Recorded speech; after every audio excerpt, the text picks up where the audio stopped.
Chapter 7, Part 6, the mechanisms of elimination, focusing on the E1 elimination mechanism. So the E1 reaction is very similar to SN1. The E1 elimination follows first-order kinetics, has a carbocation as an intermediate, so forming the carbocation is the first step. And it also competes with SN1 reactions. These two reactions often accompany each other. So if you have an SN1 product, you're also going to form the E1 product usually. So for example, if you have T-butyl chloride reacting in ethanol at room temperature, T-butyl chloride is a tertiary halogen, so its options are SN1 or E1, and ethanol is a very weak base and weak nucleophile. So we're not going to be able to force any sort of E2 elimination. So we have two different options. We can do the SN1 route or the E1 route. Both of them are going to involve the chlorine first leaving and forming a carbocation.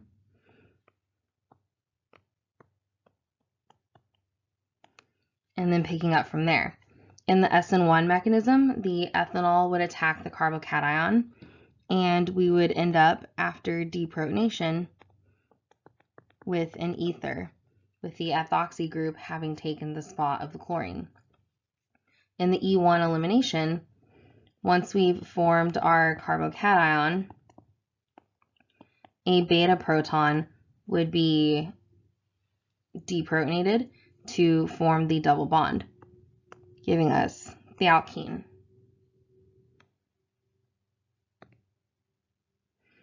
In these conditions, the SN1 product is going to make up 83% of the overall outcome, and the E1 product will make up 17%. So let's take a look at the full mechanism for this. In this situation, we now have T-butyl bromide. The bromine would leave,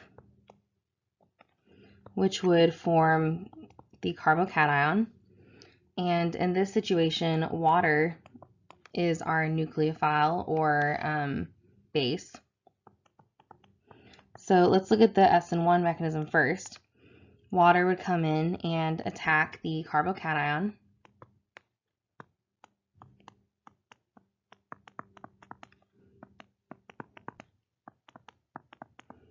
Giving us this intermediate. We would then need to deprotonate to get our final product.